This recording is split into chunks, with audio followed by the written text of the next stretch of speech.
Pioneer Bengal. সিকে Birla হাসপাতাল BM Birla heart হাসপাতালে 7 বছরেরও বেশি সময় ধরে ইলেকট্রোপ্রাইন একটি সীসাবিহীন পেসমেকার নিষ্কাশনের মাধ্যমে বিশ্বের প্রথম নথিভুক্ত পদ্ধতি সফলভাবে সম্পন্ন করল। এর একটি নতুন প্রজন্মের ভিআর সীসাবিহীন পেসমেকার স্থাপন করা হয়েছে। 2018 সালে মূলত রোপণ করা এই যন্ত্রটি কার্ডিওলজি পরিচালক ডাক্তার অনিল মিশ্র দ্বারা নিরাপদে উদ্ধার করা হয়, যা উন্নত কার্ডিয়াক ইলেকট্রোফিজিওলজিতে একটি যুগান্তকারী বৈশ্বিক মাইলফলক হিসেবে চিহ্নিত করে। এই অর্জন ভারত সহ দক্ষিণ পূর্ব ভারত ও এশিয়ার এই ধরনের প্রথম ঘটনা, যা অত্যন্ত জটিল কার্ডিয়াক ডিভাইস পদ্ধতি পরিচালনায় বিএম বিড়লা হার্ট হাসপাতালের নেতৃত্বকে আরও শক্তিশালী করে। ডাক্তার মিশ্র এবং তার দলকে সিদ্ধান্ত নিতে হয়েছিল যে ক্ষয়প্রাপ্ত যে পেসমেকারটি বসানো ছিল সেই পেসমেকারটি ধীরে ধীরে তার ব্যাটারি শেষ হতে থাকে এবং ইন্ডিকেশন দিতে থাকে।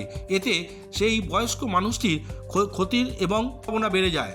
তখন ডাক্তার মিশ্রার টিম ক্ষয়প্রাপ্ত ডিভাইসটিকে ওই জায়গায় রেখেই একটি অতিরিক্ত সীসাবিহীন পেসমেকার স্থাপন করা হয়, যা কখনো কখনো গৃহীত হয়।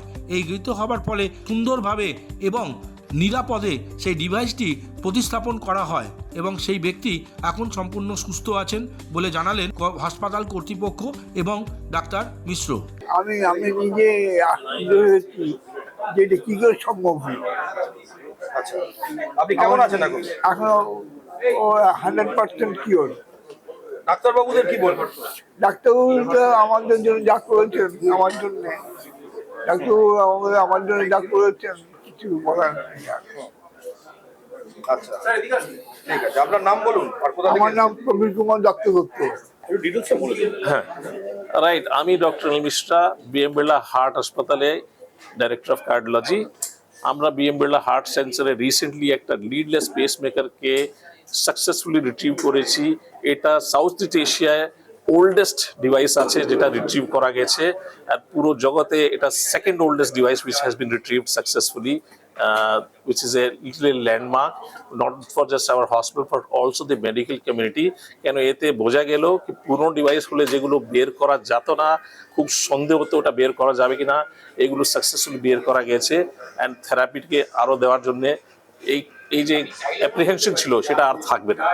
কি কি সমস্যা হচ্ছিল পেশেন্টের? পেশেন্টের পেসমেকার অলরেডি ছিল, কিন্তু এই যে পেসমেকার লিডলেস পেসমেকার প্রথম একটা 2018-এ ওনার একটা ট্রেডিশনাল পেসমেকার অন্য হাসপাতালে ইমপ্লান্ট করা হয়েছিল, সেটা ইনফেক্টেড হয়ে গেছিল। আবার বারে বারে ইনফেকশনের জন্য আলটিমেটলি ওই পেসমেকারকে বের করে ফেলে দিতে হলো, তার জায়গায় একটা লিডলেস পেসমেকার লাগানো হলো। 2018-তেই লাগানো হলো। সেটা ওই পেসমেকারে খুব ভালোই ছিলেন এখন পর্যন্ত। এই জানুয়ারিতে ওরা 2026 জানুয়ারিতে দেখা গেল pacemaker is reaching end of life, মানে ব্যাটারিটা শেষ হয়ে যাচ্ছে। তো এবারে এটাকে চেঞ্জ করে দিতে হবে, নতুন ডিভাইস দিতে হবে। তো অপশনের মধ্যে দুটো ছিল কি আইদার একটা ডিভাইস হার্টের ভিতরে আরো লাগানো, কিন্তু data about more than one device in the heart খুব লিমিটেড, কেন খুব কম লোকে এরকম হয়েছে। আর ওদের ইন্টারাকশনের মধ্যে কি নতুন ডিভাইস ডিসলজ হয়ে যাবে কিনা, নতুন ডিভাইসে কোনো ইলেকট্রিক্যাল ইন্টারফারেন্স হবে কিনা, ওইসব নিয়ে একটু চিন্তা ছিল। সেকেন্ড অপশন ওয়াজ কি এই ডিভাইসকে রিট্রিভ করি, হার্টকে ফ্রি অফ ডিভাইস করি, একটা নতুন ডিভাইস করে লাগিয়ে দিই। So we chose the second option. কিন্তু ডেটা অ্যাবাউট রিট্রিভাল, যে পুরোনো ডিভাইস, কেন নতুন ডিভাইস তো ইজিলি রিট্রিভ করা যায়, কেন ওটা ফাইব্রোসিস হয় না, টিস্যু ওকে গ্রো করে ধরে না।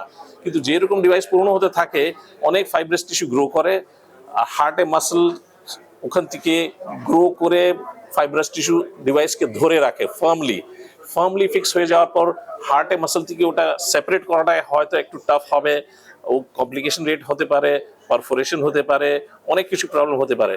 But we decided for the interest of the patient এই ডিভাইসটা, পুরোনো ডিভাইসটা বের করে নতুন ডিভাইস দিলেই ভালো হয়। উই ওয়ার এবল সাকসেসফুলি, আমরা পুরোনো ডিভাইসটা যে 7 বছর 8 মাস পুরোনো ডিভাইসটা সাকসেসফুলি ইজিলি রিট্রিভ করলাম একটা রিট্রিভাল ক্যাথেটার দিয়ে, আর তার ওই জায়গায় একটা নতুন ডিভাইস বসানো হলো সাকসেসফুলি। তো this is the second oldest device in the world to be explanted and the oldest in south east Asia, যেটাকে বের করা গেছে। ডিভাইসের লঞ্জিভিটি, নতুন ডিভাইস যেটা আছে এর যদি 100% 50% টাইম ইউজ করে যদি, তাহলে এর লঞ্জিভিটি 23 বছর থেকে বেশি। যদি 50% টাইম না করে 100% টাইম ইউজ করে, তাও এটা 17 থেকে 19 বছর চলবে। বিএম বিড়লাতে তো প্রথম জিনিস বহুবারই হয়েছে এবং এটা নতুন নয়, প্রত্যেক বাড়ি একটা না একটা কিছু নতুন হতে থাকে। আমরা এখন একটা নতুন জিনিসও শুরু করব, রোবোটিক সার্জারি হবে, ডাভিঞ্চি আসছে আগামী সপ্তাহের মধ্যে এসে যাবে, and we'll start that also.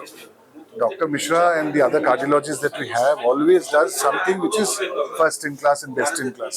So এটা আমাদের কাছে more or less a new normal. So this is nothing new. It's new for the patient, new for everybody. But for us, it's a new normal. So that's what we can say about this. আগামী দিনে আর কি পরিকল্পনা রয়েছে BM বিল্লার হাট নিয়ে, মানে এই ধরনের কার্ডিওলজি প্রসিডিয়ার্স এর মধ্যে আমরা ট্যাভি এন্ড ট্যাভার্টের উপর খুব জোর দিচ্ছি। That would be valve replacements and valve repairs. CTVS সার্জারির মধ্যে primarily robotic surgeries will start very soon. By next month only we'll start our robotic surgery. So that would be another new thing that will happen. Thank you. আপনার নাম আর Shivpratik, regional head for Sikibilla. Yeah.